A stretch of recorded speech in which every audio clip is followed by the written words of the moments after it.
ఇక్ష్వాకు వంశ మహారాజు దశరథుడు వేదవేత్త, పరాక్రమశాలి, ధర్మపరుడు. దేవతల తరఫున రాక్షసులతో ఎన్నో యుద్ధాలు గెలిచి కోసల రాజ్యాన్ని, అయోధ్యను రాజధానిగా సుసంపన్నంగా పాలిస్తున్నాడు. అన్నీ ఉన్న ఒక బాధ ఎప్పటికీ వెంటాడుతుంది: పుత్ర సంతానం లేకపోవడం. మంత్రులు, గురువుల దీవెనలతో అశ్వమేధ యాగం చేయాలి అని నిర్ణయించాడు. యాగానికి ఋష్యశృంగుని ఆహ్వానించాడు. అశ్వమేధ యాగం అనంతరం జరిగించిన పుత్రకామేష్టి యాగంలో యజ్ఞపురుషుడు ప్రత్యక్షమై ఈ దేవతలు వండిన పాయసం భార్యలైన కౌసల్య, కైకేయి, సుమిత్రలకు ఇవ్వండి, సంతానం కలుగుతుంది అని వరమిచ్చాడు. కొద్ది కాలంలో చైత్రశుద్ధ నవమి నాడు కౌసల్యకు రాముడు, దశమి నాడు కైకేయికి భరతుడు, సుమిత్రకు లక్ష్మణ, శత్రుఘ్నులు జన్మించారు. 4 అన్నదమ్ములు సకల గుణ తేజో సంపన్నులై విద్యల్లో, శౌర్యంలో అందరికీ ప్రీతిపాత్రులైనారు. వారిలో రాముడు దశరథునికే కాదు, అన్నింటికీ ప్రాణసమానుడు అయ్యాడు. లక్ష్మణుడు రాముని నుండి ఎప్పుడూ ఎడబడని నీడలాడలా ఉన్నాడు.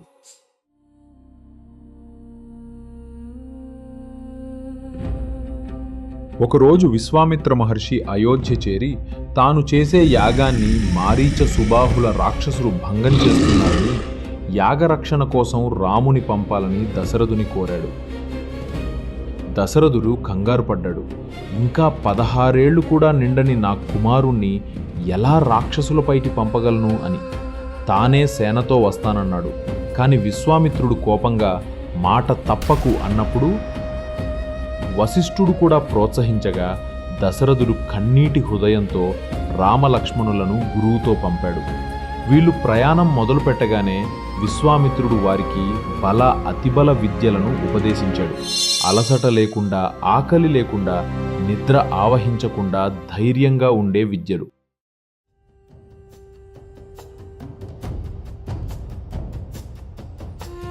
మరుసటి రోజు తాటకా వనాన్ని దాటుతుండగా భయంకరమైన మాయావి తాటకా వారిపై దాడి. గురువు ఆజ్ఞపై రాముడు తన మొదటి రాక్షస వధన చేసి ధర్మాన్ని కాపాడాడు.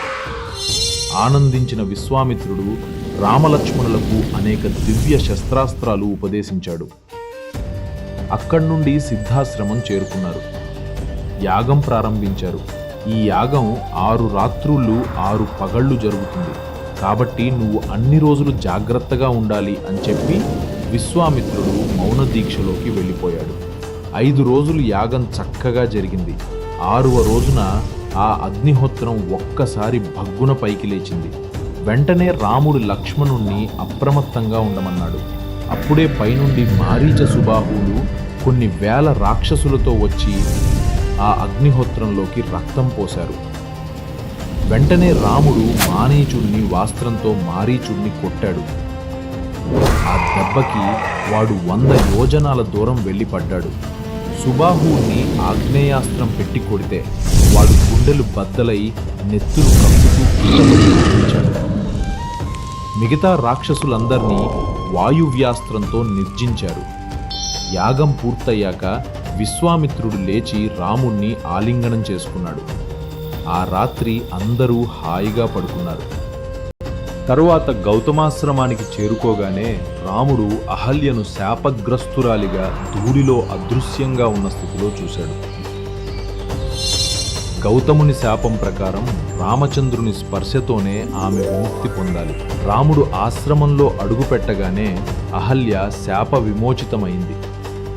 గౌతమ మహర్షి ప్రత్యక్షమై వారు ఇద్దరూ రామలక్ష్మణులను భక్తితో పూజించి ఆశీస్సులిచ్చారు.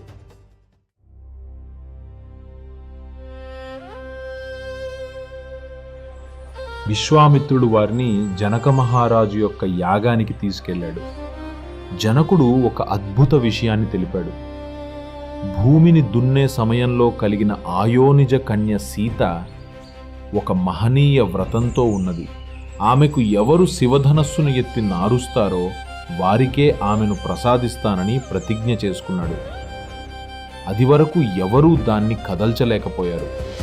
విశ్వామిత్రుని అనుమతితో రాముడు ముందుకు వచ్చి అవలీలగా శివధనస్సును నారు.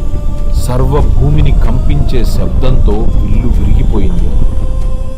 జనకుడు ఆనందాశ్రులతో సీతకు తగిన వరుడు రాముడే అని నిశ్చయించాడు.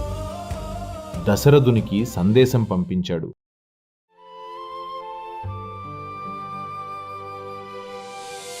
దశరథుడు సకుటుంబంగా మిథిలా చేరగా వశిష్ఠ విశ్వామిత్రుల సమక్షంలో వంశవివరణ జరిగి రామ సీత లక్ష్మణ ఊర్మిళ భరత మాండవి శత్రుఘ్న శృతకీర్తి 4 జంటల వివాహం ఘనంగా జరిగింది. జనకుడు సీతను తీసుకువచ్చి, రామా, ఇదిగో నా కుమార్తె సీత, నీకు సహధర్మచారిణి అని పాణిగ్రహణం చేయించాడు. దేవదుందుబులు మ్రోగాయి, పూలవాన కురిసింది. అఖండ మంగళధ్వని మధ్యలో సీతారాముల కళ్యాణం లోకమంతా ఆశీర్వదించింది. వివాహానంతరం దశరథుడు కొడుకులు కోడళ్లతో కలిసి అయోధ్యకు తిరిగి వచ్చాడు. అక్కడ పెద్దల ఆశీర్వచనాలు, దేవాలయ పూజలతో 4 అన్నదమ్ములు వారి సహజన్మలు సుఖశాంతులతో తమ ఇంటి జీవితాన్ని ప్రారంభించారు.